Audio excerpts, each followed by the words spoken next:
Understanding Elevated Terrain, a guide for English learners. Hello everyone, and welcome to our English learning series. Today, we're going to explore the phrase, elevated terrain. This is a term you might encounter in geography, travel, or even in everyday conversation. By the end of this video, you'll not only understand what it means but also how to use it in your own conversations.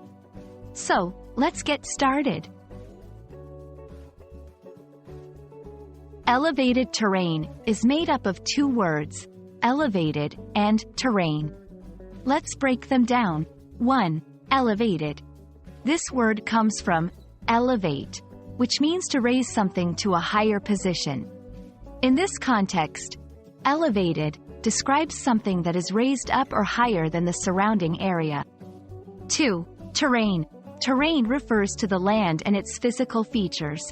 It can include mountains, valleys, plains, or any type of landform.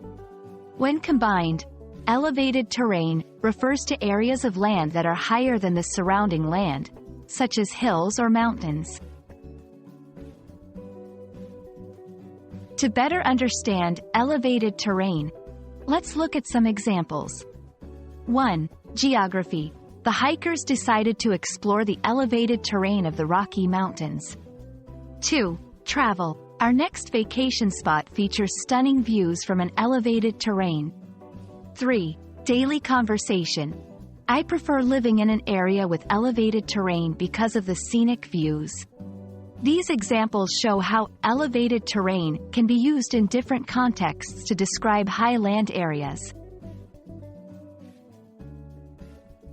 Here are some tips to remember when using elevated terrain. Context is key.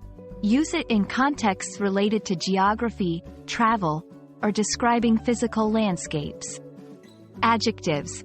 Pair it with descriptive adjectives for more vivid imagery, like rugged elevated terrain or picturesque elevated terrain. Avoid redundancy. Since elevated already means raised, avoid saying high elevated terrain, which would be redundant. I hope this video has given you a clear understanding of the phrase, elevated terrain. Remember, it's all about describing land that is higher than its surroundings. Whether you're talking about a mountain, a hill, or any raised landform, you now know how to describe it as elevated terrain. Thanks for watching, and I look forward to seeing you in our next English learning session.